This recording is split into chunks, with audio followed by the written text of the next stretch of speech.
이 말씀 전하겠습니다. 시간이 많이 갔네요. 여러분은 기독교를 하나의 단어로 딱 정의해야 된다라고 하면 뭐라고 말씀하실겠습니까? 어떤 단어가 어울릴까요, 기독교? 한 단어로, 딱 한 단어로. 네. 그럼 세상은 뭐라고 얘기할까요? 우리는 흔히 기독교를 뭐라고 얘기하죠? 사랑의 종교다라고 얘기하죠. 그만큼 기독교랑 사랑이랑은 뗄 수 없는 관계에 있습니다. 기독교에게 사랑은 굉장히 중요한 개념이고 굉장히 가치 있는 개념이죠. 그렇다면 여기 모여서 예배하고 있는 여러분은 사랑이 뭐라고 생각하시나요? 사랑. 우리 학생들 사랑 얘기 들으면 막 사랑 너무 좋잖아요. 네? 한번 오늘 본문은 이스라엘을 향한 하나님의 격정적인 사랑을 나타내주고 있는 말씀입니다. 에스겔 16장은 이스라엘, 특히 유다를 향한 하나님의 경고이자 징계의 말씀입니다.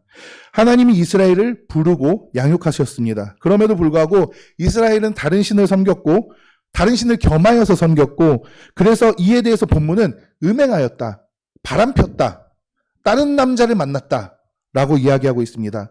그리고 하나님은 그들을 징계하시고 다시 회복시킬 것이다 라고 말씀하는 것이 에스겔 16장의 내용입니다. 특히 오늘 말씀인 6절의 말씀을 읽을 때마다 저는 정말 그 하나님의 마음절인 사랑이 너무 와닿는 것 같아요. 본문에서 이스라엘을 이렇게 표현합니다. 너는 이방인에게서 태어난 버려진 자식이다. 태어났지만 너로 인해서 아무도 기뻐하지 않았고 너는 그냥 버려져 있었고 탯줄도 잘라지지 않았고 온몸에 피와 태가 묻은 상태로 울지도 못하고 발버둥치고 있었던 모습이다. 그런데 내가 그런 너를 보고 피투성이라도 살아있으라. 피투성이라도 살아있으라. 그렇게 얘기하고 깨끗하지 않아도 건강하지 않아도 예쁘지 않아도 너에게 어떤 능력이 있거나 잘난 게 없어도 그래도 사람만 있어달라. 사람만 있어달라. 그렇게 하나님이 이스라엘을 구원하시고 부르셨음을 이야기하고 있는 것입니다. 그리고 하나님이 이스라엘을 양육하셨습니다. 어떻게 양육하셨나요? 그냥? 아니요. 가장 좋은 옷을 입히고 가장 좋은 것으로 먹이셨습니다. 그렇게 하나님은 이스라엘을 내 것으로 삼으셨습니다. 그런데 이스라엘은 그런 하나님을 배신합니다. 자기 것이 아닌 하나님이 주신 아름다움과 화려함을 무기로 삼아가지고 다른 신들을 섬기고 다른 나라들을 쫓아가고 다른 나라의 방법들을 따라가기 시작했습니다. 그러자 하나님은 그런 이스라엘들을 징계하셨고 결국 돌아오게 하셨습니다. 하나님이 그냥 징계로 끝냈다면 너무 슬픈 얘기겠지만 그 징계가 돌아오기 위한 징계였다는 거죠. 그 징계 역시 하나님의 사랑이었다는 것입니다. 이것이 이 본문이 말하고 있는 이스라엘과 하나님의 관계입니다. 그렇다면 하나님은 이스라엘이 과연 자기를 배신할 걸 모르고 계셨을까요? 신명기 31장 16절의 말씀에 이런 말씀이 있습니다. 여호와께서 모세에게 이르시되 너는 내 조상과 함께 누우려니와 이 백성은 그 땅으로 들어가 음란히 그 땅의 이방 신들을 따르며 일어날 것이요 나를 버리고 내가 그들과 맺은 언약을 어길 것이니라. 이 말씀은 하나님이 이스라엘 민족이 출애굽을 해서 느보산 앞에 가나안 땅을 목전에 아픈 느보산에서 이 이야기를 합니다. 여전히 하나님이 이스라엘을 구원하고 있는 중간에 하신 말씀인 것입니다. 그러니까 하나님은 이스라엘이 자기를 버릴 걸 알고 계셨던 거예요. 이스라엘이 자기를 배신할 걸 알고 계셨던 거예요. 그럼에도 하나님은 여전히 이스라엘을 구원하셨다는 것입니다. 이 말씀이 우리에게 너무나 큰 위로가 됩니다. 왜냐하면 에스겔 16장의 그 말씀은 오늘날 우리에게 동일하게 하고 있는 말씀이기 때문입니다. 하나님은 죽어가는 피투성이 같은 우리를 구원하셨습니다. 아멘. 한번 떠올려 보세요. 여러분이 예수님을 만나기 전에 하나님을 만나기 이전의 모습이 어땠는지. 어떤 사람들은 나는 하나님 만나기 전에도 잘 먹고 잘 살았는데 라고 생각하실 수도 있어요. 근데 그런 육적인 삶이 아니라 우리의 영의 모습을 살펴보자고요. 우리가 고와 같이 버려져 있던 우리의 모습들. 아까 얘기했지만 저는 5살 때부터 교회를 다녔습니다. 늘 교회 안에서 자랐고요. 저는 당연히 내가 신앙생활을 잘하고 하나님을 믿고 있다라고 생각했습니다. 근데 어느 날 말씀을 깨닫고 하나님이 구원해 주신 것, 하나님이 나를 얼마나 사랑하시는지를 깨닫고 나니까 저는 하나님 믿고 있지 않았더라고요. 하나님이 내 안에 없더라고요. 그렇게 죽어가고 있었습니다. 저 역시 20년을 30년을 지금까지 35년을 신앙생활했는데 여전히 죽어가고 있었던 것입니다. 그런 하나님이 그런 저를 부르셨습니다. 어떻게 해요?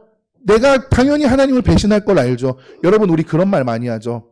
우리가 죄 짓고 실패하고 넘어지고 우리의 연약함이 우리를 자꾸 죄로 끌어들일 때마다 어떤 목사님들은 이렇게 표현합니다. 예수를 다시 십자가에 못 박는다고. 여러분 삶을 통해서 예수님을 몇 번이나 십자가에 못 박으셨습니까? 우리 성경을 보면서 유대인들을 향해서 얘기하죠. 어떻게 저렇게 미련할까? 왜 예수님인 걸 모르고 그렇게 많은 기적을 보이시고 그렇게 많은 일들을 나타내셨는데 어떻게 예수님을 십자가에 못 박아? 멍청한 거 아니야? 하나님이 이스라엘 백성에게 보여준 일들이 얼마나 많은데 하나님을 배신하고 다른 우상을 섬겨. 왜 저러는 거야? 근데 우리의 삶을 한번 생각해 보자고요. 하나님보다 다른 걸 더 따를 때 있지 않았나요? 하나님보다 내가 더 중요할 때 있지 않았나요? 그때마다 예수님은 내 안에서 다시 못 박히고 다시 못 박히고 다시 죽으셨던 것입니다. 근데요, 그런데도 우리가 그럴 걸 알고 있었음에도 하나님은 우리를 구원하셨다는 것입니다. 우리를 부르셨다는 것입니다. 어떻게요? 독생자 예수 그리스도를 십자가에 못 박아가면서요. 어떤 분이 그렇게 얘기를 하시더라고요. 2000년 전 한 중동의 청년의 죽음이 어떻게 온 세상의 사람들을 구원할 수 있냐? 어떻게 모든 세상의 사람의 생명보다 더 중요할 수 있냐? 그건요, 그 2000년 전 중동의 한 청년이 예수님이 있기 때문입니다. 하나님의 아들이시기 때문입니다. 세상의 모든 것, 너무 아름다운 것들, 하늘과 땅과 바다와 그곳의 새와 물고기와 동물과 열방의 모든 사람들을 저울 한쪽에 두고 다른 한쪽에 예수님이 선다고 했을 때 예수님이 더 가치 있고 더 귀하기 때문입니다. 그렇기 때문에 그분 한 분의 죽음이 우리를 모두 구원할 수 있는 것입니다. 그리고 그런 우리를 구원하시기 위해 하나님은 지금도 여전히 우리에게 피투성이라도 살아있으라. 피투성이라도 살아있으라. 네가 실패하고 좌절하고 넘어지고 울고 낙심하고 있을 그때에도 살아만 있어라. 살아만 있어라. 그리고 하나님의 그 마음은 지금 여전히 하나님을 알지 못하고 살아가는 세상에 있는 그 사람들을 지금 세상 밖을 향해서 이 교회 밖을 향해서 하나님은 동일한 마음을 가지고 얘기하고 있습니다. 피투성이라도 살아만 있으라. 누가복음 15장에 보면 이런 하나님의 마음이 잘 드러나고 있습니다. 99마리의 양보다 잃어버린 한 마리의 양을 향한 목자의 마음. 10드라크마 중에 잃어버린 한 드라크마를 찾았을 때 그 여인의 기쁨. 우리가 여기 모여서 이렇게 예배 드리는 거 하나님이 너무 기뻐하실 거예요. 특히 우리 학생들, 여러분들의 헌신으로 인해서 여러분들이 하나님께 찬양하고 예배하고 기뻐하는 것 통해서 하나님이, 저도 기쁜데요. 우리 목사님도 이거 했잖아요. 왜 했을까? 너무 기쁜 거예요. 여러분의 그 예배가, 그 모습이. 근데 하나님은 얼마나 기뻐하실까요? 그런데 우리의 예배를 기뻐하는 그 마음보다 하나님의 마음은 더 큰 마음이 지금 저 밖을 향해 있다는 거예요. 하나님은 여전히 밖에서 죽어가는 사람들을 사랑해서 제발 살아만 있으라고.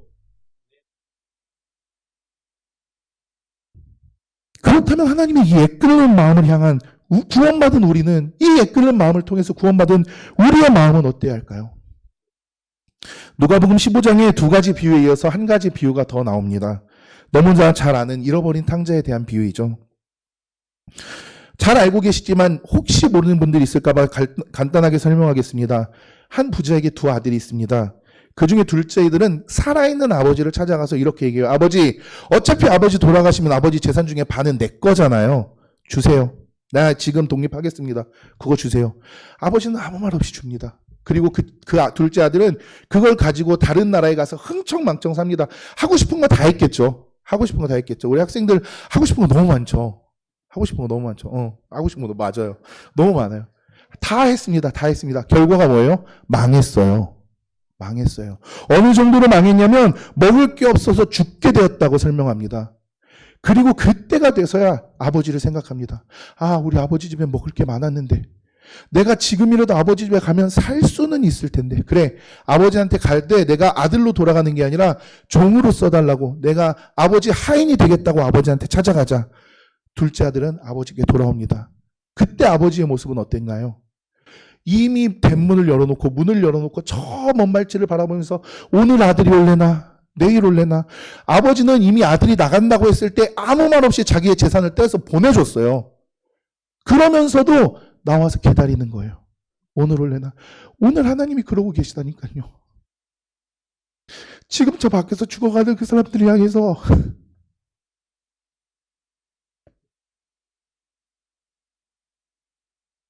오늘 올래다, 내일 올래다. 저렇게 죽으면 안 되는데, 저렇게 죽으면 안 되는데.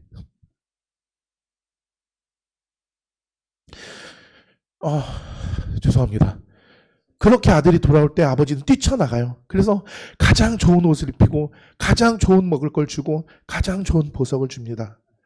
그러고 나자 첫째 아들이 등장합니다. 그래서 첫째 아들 뭐라고 해요? 아버지, 내가 아버지를 위해서 얼마나 열심히 일했고 내가 아버지를 위해서 얼마나 열심히 살았습니까? 근데 나를 위해서는 염소 한 마리 잡아줄 생각 안 하면서 어떻게 아버지의 재산을 다 탕진하고 집어들어 살다 온 저 동생에게 그렇게 해주실 수 있나요? 그러자 아버지는 야, 너는 나랑 계속 같이 있었고 쟤는 죽었다 살았잖냐. 그렇게 말씀이 끝납니다. 사실 저 이 비유를 좋아하지 않았습니다. 왜냐면요, 많은 목사님들이 이 비유를 통해서 그렇게 설명해요. 첫째도 탕자다. 첫째도 탕자다. 근데 전 이해가 안 되더라고요. 아니, 첫째 입장에서는 그럴 수 있잖아요. 우리 학생들 생각해봐요. 동생이 부모님의 재산을 반을 가지고 나가서 하고 싶은 거 다 하고 살았어. 그러고서는 우리 아빠의 재산을 다 까먹고 10년 만에 돌아와서 아빠 미안해요 했는데 아이고 내 새끼 돌아왔구나 내 새끼 돌아왔구나 하는 부모의 모습을 보면 서운할까요 안 할까요? 서운할 수 있어요. 서운하겠죠. 저도 그렇게 생각했어요. 나는 저 첫째 마음이 너무 이해가 가는데 왜 첫째를 탕자라고 하는 거지? 그런데 팀 켈러 목사님은 탕부 하나님이라는 책을 통해서 첫째 아들이 탕자인 이유를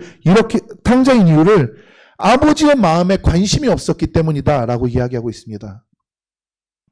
첫째는 아버지가 얼마나 둘째 아들을 생각하며 안타까워했는지 마음 아파했는지 그 아들이 돌아오기만을 얼마나 노심초사 기다렸는지 관심이 없었다라는 것입니다.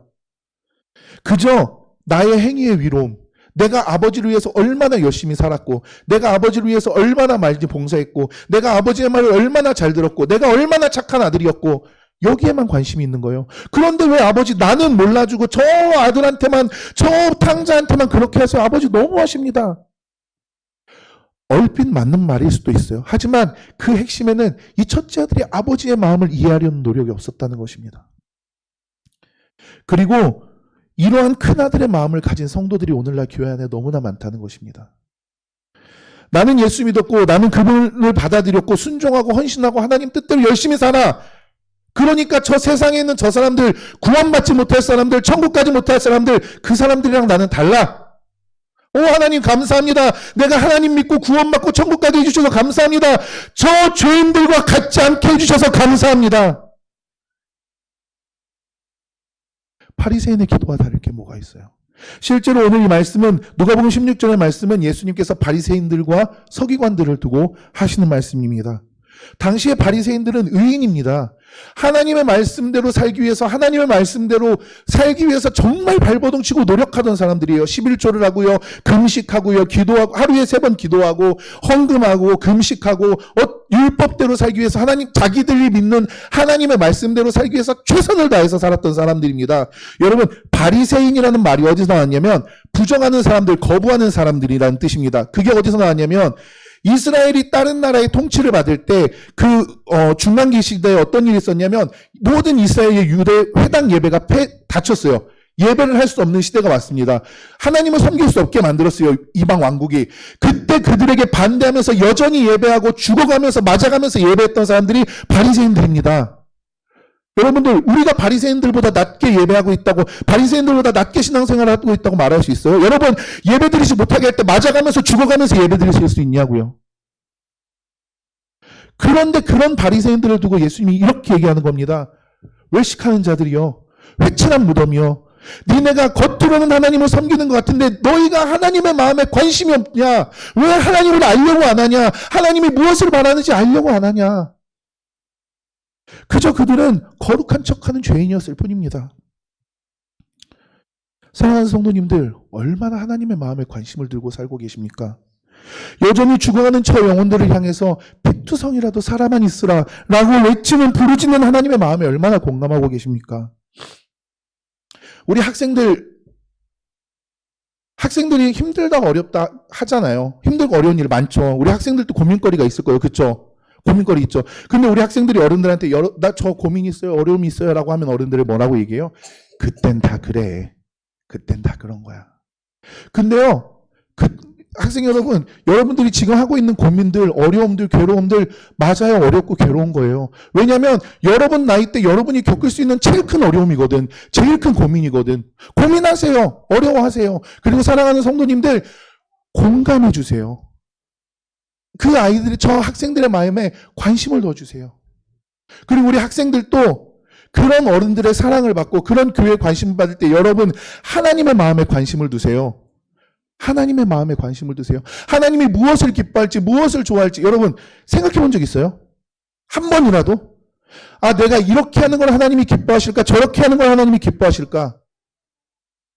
바라기는 우리 학생들 마음에 정말 하나님의 마음을 향한 관심이 있었으면 좋겠습니다. 주님은 여전히 너무나 많이 세상을 사랑하고 계십니다. 저는 그렇게 얘기하고 싶어요. 하나님은 여전히 세상을 사랑하십니다. 그리고 그들이 돌아오기를 간절하게 바라고 계십니다. 혹 실수하더라도 실패하더라도 그들이 교회로 돌아왔을 때 다시 우리 그러죠. 교회 갔더니 교회 사람들 못 믿겠어. 교회 사람들 너무 나빠. 거짓말쟁이 어쩌고 저쩌고. 맞아요. 그럴 수 있습니다. 하나님도 알고 부르신 거예요. 알고 부르신 거예요. 그게 하나님의 마음이라는 거예요. 그렇게라도 하나님은 저들이 돌아오기만을 바라고 있습니다. 사랑하는 성도님들, 그리고 특별히 오늘 헌신을 다짐하는 우리 학생들, 그런 하나님의 마음을 관심을 가지고 그런 하나님의 마음을 품기를 간절히 소망합니다. 많은 학생들이 꿈이 없다고 합니다. 또 비전이 없다고 합니다. 내가 무엇을 해야 될고 어디로 가야 될지 알 수 없다고 얘기합니다. 저도 그랬던 것 같아요. 학생 시절에 내가 뭘 해야지? 내가 어떤 사람이 돼야지? 내 꿈은 뭐지? 또 한편으로는 꿈이 명확한 친구들도 있어요. 제가 만났던 어떤 분은 그런 얘기를 하시더라고요. 자기가 꿈꾸던 좋은 대학에 갔고 꿈꾸던 좋은 직장에 들어갔대요. 그런데 죽고 싶대요. 살고 싶지가 않대요. 왜냐하면 나는 저 대학을 목적으로 살아왔는데 나는 저 직장을 목적으로 살아왔는데 그걸 이루고 나니까 삶의 이유가 없다는 거예요. 여러분 사랑하는 학생들 여러분 꿈을 가질 때 그냥 좋은 직장 변호사가 되겠다, 의사가 되겠다, 판사가 되겠다 아니라 하나님의 마음을 아는 의사, 하나님의 마음을 아는 판사, 하나님의 마음을 아는 그런 사람들이 되기를 간절히 소망합니다. 여러분 특히 우리 사랑하는 학생들 분명히 여러분이 그 마음을 분명히 하기를 바랍니다. 여러분이 가야 할 길은 하나님의 마음이 있는 그 길이고 여러분이 해야 할 일은 하나님이 원하시는 그 일입니다. 그리고 그 길이 각자 다르겠지만 하나님은 분명히 여러분 마음에 그 꿈을 심어주실 것입니다. 저는 이제 오늘 목요일날 필리핀으로 돌아갑니다. 왜냐하면 그곳에 하나님의 마음이 있기 때문입니다. 때로는 그 삶이 힘들고 어렵기도 합니다. 불편하기도 하고요. 무엇보다 이제 저희 가족들을 아시는 분들 알겠지만 저희 가족이 굉장히 돈독하잖아요. 근데 사실 처음 필리핀 갈 때 그게 제일 힘들었던 것 같아요. 우리 부모님들 못 보는 거 어떡하지? 우리 사랑하는 가족들이랑 떨어지는 거 너무 힘든데 저희 아버지 기억하실지 모르겠는데 제가 필리핀 가던 날